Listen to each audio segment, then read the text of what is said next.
สบายดีทุกคนและสบายดีผู้ที่ว่ามาคักในการหาเงินทางออนไลน์ผ่านโทรศัพท์เนาะสำหรับคลิปนี้จะเป็นคลิปการฝากเงินหรือว่าฝากเงินเขาในการลงทุนเนาะสำหรับผู้ใดที่ว่ามีความสนใจอยากเฮ็ดหรือว่าอยากลงทุนเกี่ยวกับแอปนี้เนาะเกี่ยวกับแอป SY เนาะเพื่อว่าจะสร้างรายได้ตลอดไปเลยเนาะสำหรับผู้ที่ว่าสมัครใหม่แม่นว่าจะได้เฮ็ดงานฟรีเนาะ2มื้อจะได้รับเงินอยู่ประมาณ12,000 กีบเนาะสำหรับเมื่อว่าเราเบิ่งแล้วมันมีความสนใจอยากสร้างรายได้ต่อไปเนาะเราอยากลงทุนในการลงทุนนี่แม่นว่าสามารถฝากเป็นธนาคารลาวหรือว่าเหรียญ USDT นะ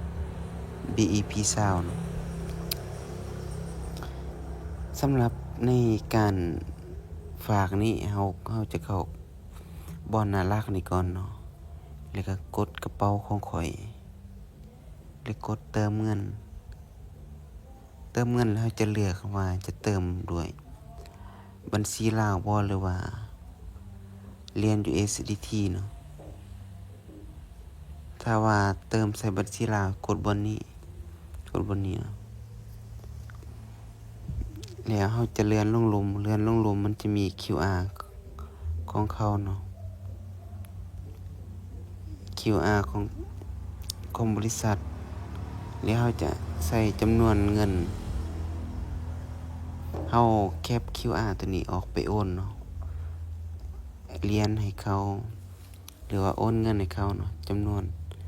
มันจะมีเริ่มแต่300,000ขึ้นไปเนาะลงทุน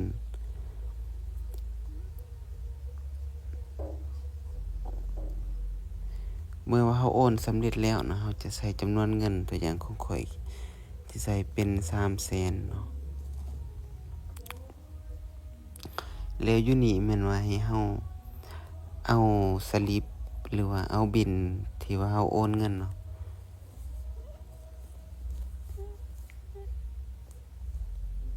นี่บิลโอนเงิน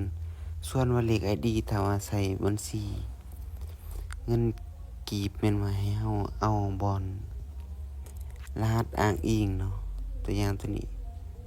ก็คือของข่อยมันรหัสอ้างอิงอยู่ลมนี่เนาะนี่ใส่เลขรหัสอ้างอิงตัวอย่างของข่อยคือ20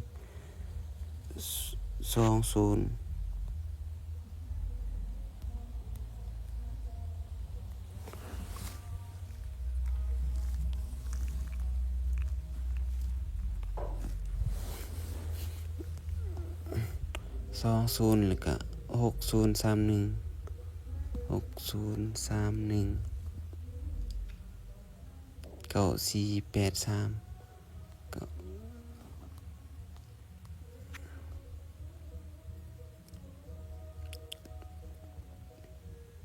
2086ในการโอนนี่มันว่าเขาจะโอนธนาคารใดก็ได้เนาะแต่ว่าสำหรับเลขแม่นว่าถ้าว่าบอนนี้เขาให้ใส่ ID นี่เนาะแม่นว่าให้เราเอาเลขอ้างอิงนี้เลขอ้างอิงของสลิปโอนนี้เราใส่เนาะแต่ว่ามันมีเป็นตัวอังกฤษเราก็ใส่เป็นตัวอังกฤษได้จากนั้นก็กดเติมเงินเดี๋ยวนี้เนาะนี่มีแต่เรารอท่าตามมันเป็นไว้นี่ก็ถือว่ารอท่าเนาะถ้าว่าเราตัวอย่างว่าอยากเติมเป็นเงินUSDT เนาะมันก็คล้ายๆคือกันนั่นแหละกดเติมเงินเดี๋ยวก็จับบอน USDT เนาะแล้วเราก็ copy ลิงก์ตัวนี้ให้โอนเงินเนาะโอนเหรียญหรือว่าถ้าว่าเราจะใส่เป็น USDT ตัวอย่างว่าเราจะไล่300,000เนาะมันถูกเท่าใด300,000มันถูกอยู่13เหรียญ95จำ95เนาะแล้วก็ เลข ID แม่นว่าเลขที่เฮาอ้างอิงนั่นแหละส่วนว่าสลิปโอนตัวนี้แม่นว่าบ่อนหลักฐานเฮาโอนเหรียญหั่นแต่จากนั้นก็กดเติมเงินมันก็คล้ายๆคือกันนั่นแหละในการเติมเนาะสำหรับคลิปนี้ก็บ่มีหยังหลายเนาะเกี่ยวกับการฝากเงินหรือว่าเพื่อว่าจะเมื่อเฮาฝากเงินสำเร็จแล้วเนาะนี่เฮาตัวอย่างว่าถ้าว่าฝาก300,000เฮาจะกดบ่อนนี้ถ้าเฮาฝากหลายกว่านั้นมันฮอดขั้นต่ำของ S หรือว่า VIP ของเฮาเนาะเฮาอยู่ตำแหน่งใดเฮาสามารถกดบ่ทัน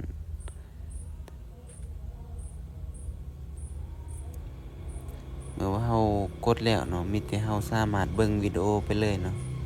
เฮากดปึ๊บก็แป๊บเดียวกับตัวศูนย์งานตัวนี้คือกันนั่นแหละในการเบิ่งเนาะสำหรับคลิปนี้ก็บ่มีหยังหลายเนาะก็เป็นเพียงแต่เป็นแนวทางหรือว่าแนวทางในการศึกษาหรือว่าเรียนรู้ถ้าผู้ใดว่าเห็นคลิปนี้มีประโยชน์ก็อย่าลืมกดไลค์กดแชร์กดติดตามเนาะ